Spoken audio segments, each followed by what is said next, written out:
And just one more question about Liverpool, Didi.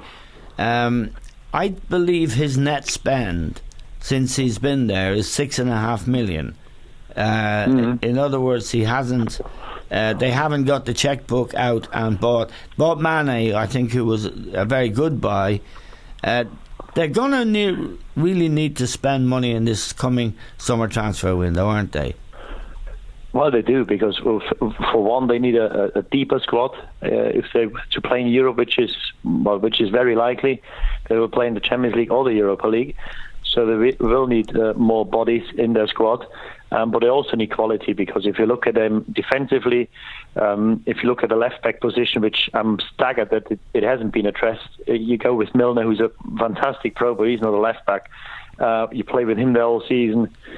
Centre-back, I think the jury's still out on Lovren. Klavan, I think, is a squad player. And they just have injuries at the back, because if you've got two centre-backs, they should play 40, 45 games a season, and the number 3 and 4 centre-back, they should only come in for 10, 15 games. And I think Klavan played more than he probably expected to. Yeah. So they need players who not only got the quality but also stay fit, because it's no good having all these injuries. That's another thing. Why do they get all these injuries? Is it because they do train too hard, or whether they play too hard?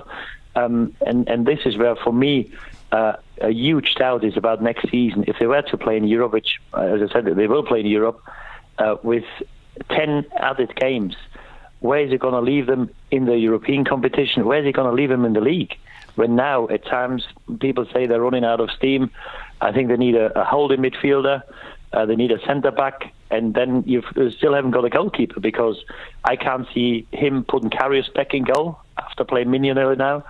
Is Mignolet the real deal? I think he's a decent keeper, but I don't think he's a keeper who wins your title. So, I think they've got quite a few roadworks in their squad, and certainly 3 or 4 positions they have to address in the summer.